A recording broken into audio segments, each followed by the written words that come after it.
Šta to ipak znači biti komunista? Da. Vidite, toga bi trebali se mnogi sjetiti komunisti. Biti komunista nije lako. Biti komunista još je uvijek biti spreman da se odričeš koječega. Biti komunista znači biti u prednjoj liniji borbe za progres, za sretniju, ljepšu budućnost. To su dokazali naši ljudi koji su išli u ovaj rat. Iako nisu mislili da će odmah tu komunizam što izrasti. Ali su davali svoje živote i svoje žrtvu. Znajući dobro da možda i neće to doživjeti. To su bili komunisti, to su bili komunistički omladnici, to su bili svjesni ljudi koji su išli do samoodricanja. Biti komunista ipak to znači izvjesna samodisciplina unutra. Biti komunista znači znati i pobjediti sebe, ne druge, nego sebe znati pobjediti. To je to treba, kako da kažem, moral koji jako mnogo iziskuje od čovjeka, ali barem veći dio toga morala mora imati komunista u sebi. Mora imati. Mi komunisti moramo imati ipak viziju budućega. Mi moramo gledati i danas kako će izvesni naši postupci djelovati na mlade ljude.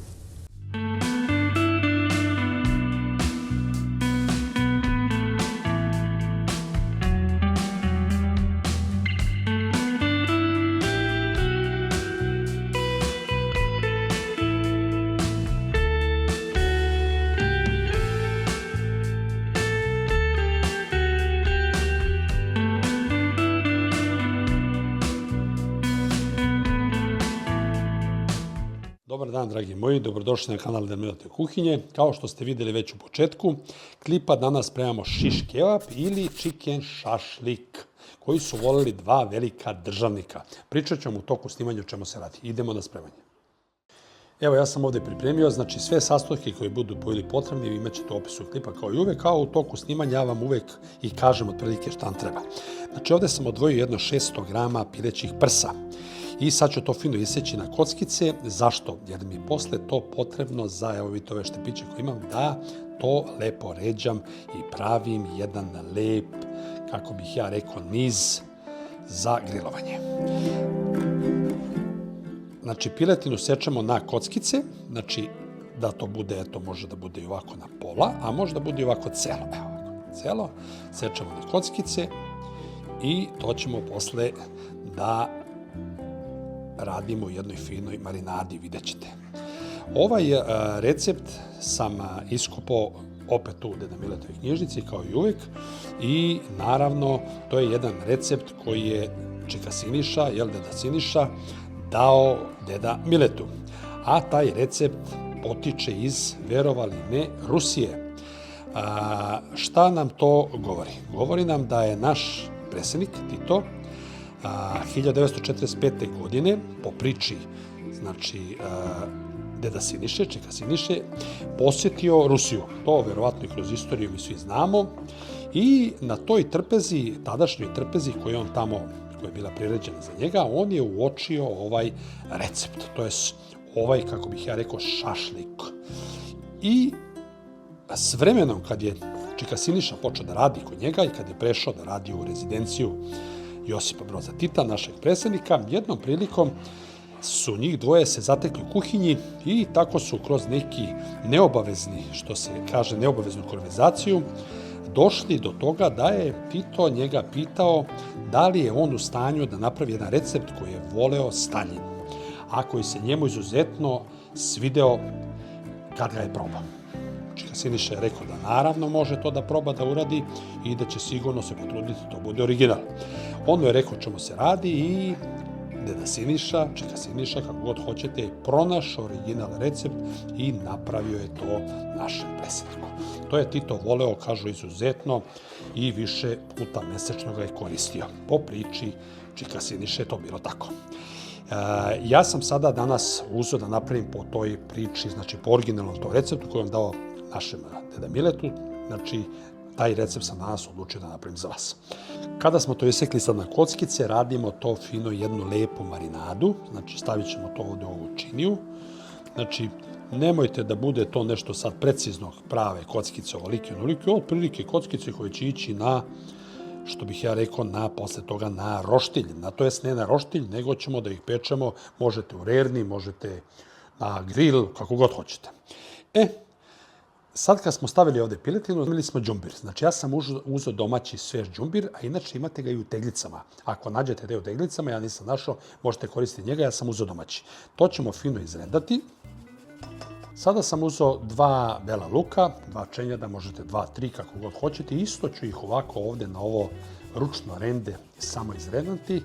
Jer opet kažem, ja sam se odlučio danas za ove prirodne sastojke da napravim to kako valja, kako je to pravio nekad i deda Siniša, jer on je to pravio od tih prirodnih sastojka, tad to nije bilo po tim teglicama, još napravljeno, i onda sam se odlučio ja da napravim isto tako kao što je pravio i on, kako piše u receptu. Kada sam sada, znači, stavio to u piletinu, izrendao sam fino ova 2 sastojka koje smo rekli da stavimo. Sada sam ovde odvojio soja sos, biber u zrnu, ljutu papriku, tucanu papriku, so i sirće. Znači, stavit ćemo 2 kašike sirćeta. Znači, to pravimo marinadu sada, po originalnom receptu, verujte mi, da, eto, vidite, došli smo do toga da pravimo jelo koje je voleo glavom i bradom Staljin. A posle toga i naš drug Tito, koji je to probao kad je bio 45. tamo. Evo, vidite. Znači, 2 kašike sada stavljamo toga i dodajemo so. Pravimo, znači, jednu lepu marinadu gde će ta sad piletina da odstoji. Znači, fino, lepo usolite. Stavljamo biber.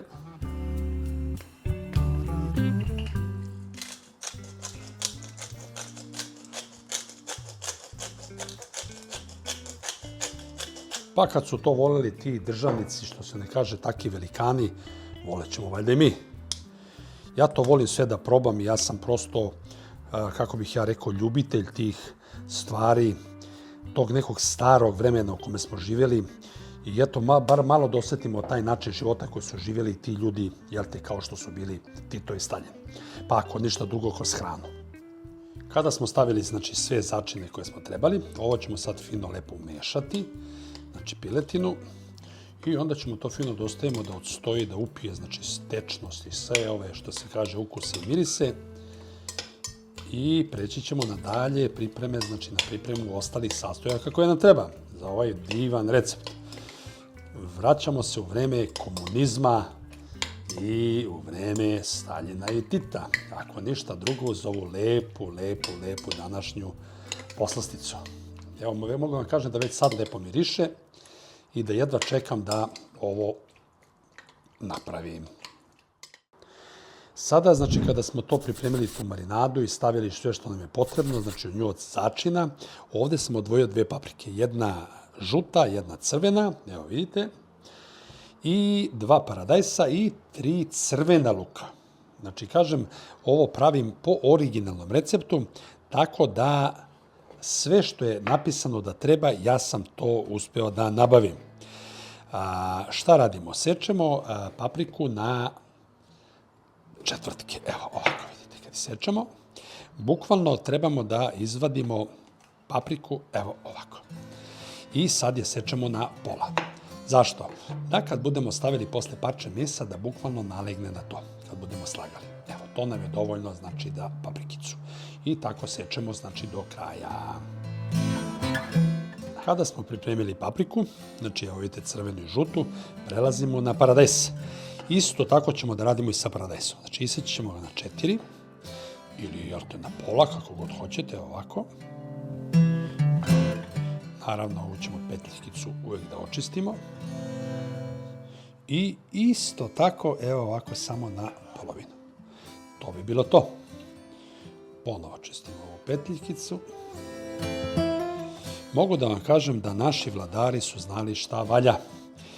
Ja tek sad kažem, eto, došlo je to naše vreme da i mi možemo da spremamo sad te klopice koje su oni koristili, ali su stvarno znali da uživaju.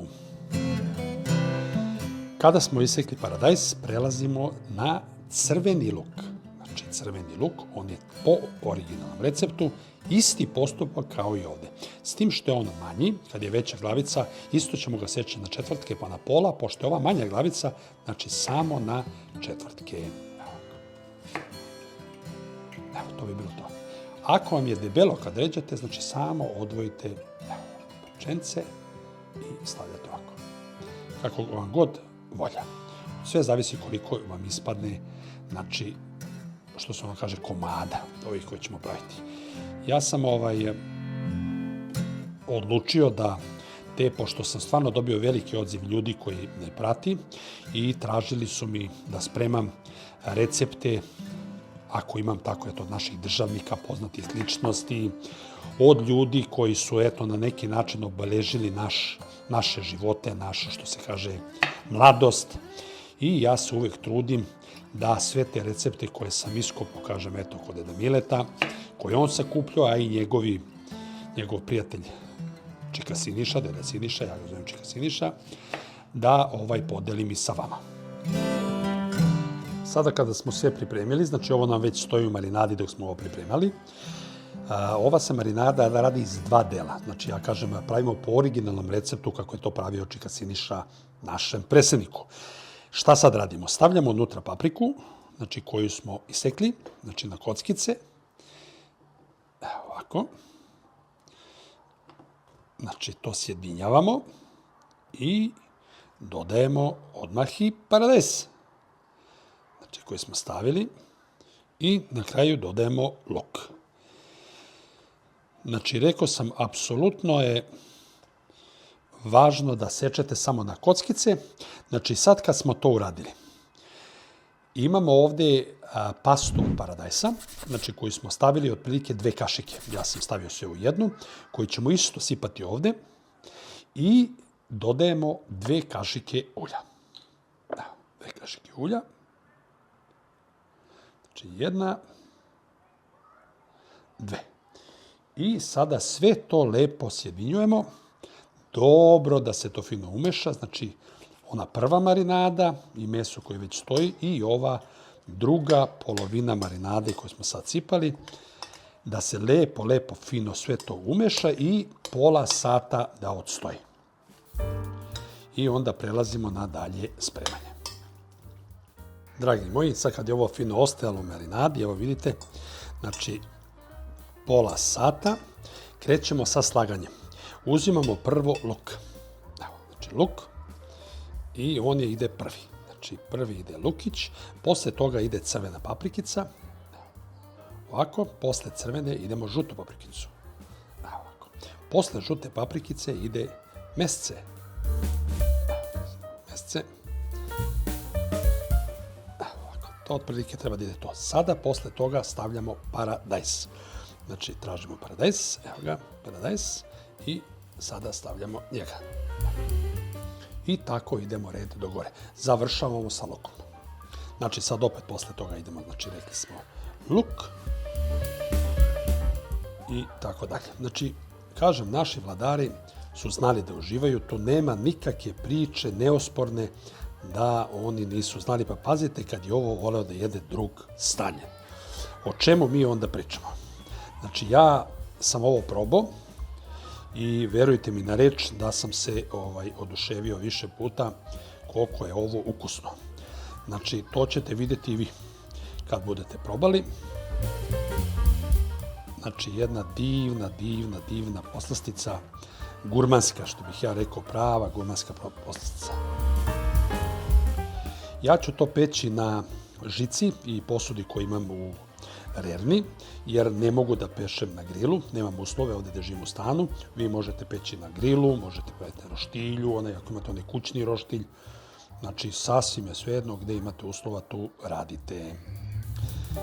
Znači, posle ovoga ponovo stavljamo lukić i rekli smo, to je do kraja. Otprilike šta završimo na kraju, to bi bilo to.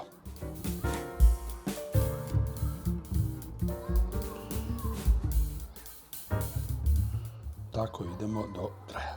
Ja ću sada staviti lukić za kraj. Otprilike to treba da izgleda tako. Znači, to sad stavljamo na žicu. Evo, ja sam ovdje već jedno napravio. Znači, na žicu i sad idemo tako do kraja dok naređemo sve koliko imamo materijala. Evo, dragi moji gurmani, to tako izgleda. Vidite kako sam ja to fino nasložio. Ja ću sad dole staviti ispod pleh i to ću nositi da pečem znači, u rernu, jer nemam uslov ovde za roštilj, a vi možete ovo i na grill. Idemo na pečenje. Dragi moji sladokusci, gurmani, kako god hoćete, evo ja se osjećam sad upravo kao naš voljeni predsjednik i drug Stalin. Napravio sam tu hranu po Deda Miletovom receptu, a što je, jel te, čika Siniša, Deda Siniša, njemu preneo.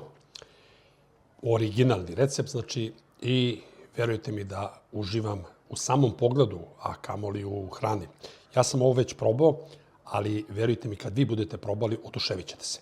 Samo se pridržavajte kompletnog recepta i sastojaka koje sam rekao i vidjet ćete šta ćete dobiti. Idemo sada da probamo. Evo, ja ću da uzmem odavde jednu paprikicu. Evo ga lukić. Evo mesče. Pogledajte. Znači, uz to ide krompirić.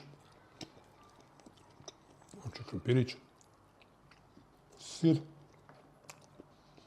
I ljudi, osjećam se kao da sam na Belom dvoru. Verujte mi. Ako vam se sviđa ovaj današnji recept koji smo pravili u Deda Miletovoj kuhinji, ovu lepotu koju su naši državnici, poznati ljudi, što bih ja rekao, jeli, evo i mi smo došli na red da i mi to probamo, da pravimo u našim kuhinjama. Lajkujte, ostavite komentar, prijavite se. Pritisnite zvonce da tamo vidite kad će šta biti u svakom narednom klipu. Ja vam stvarno želim da uživate u ovom lepom, divnom ručku i vidimo se sljedeći put. Dotle živjeli.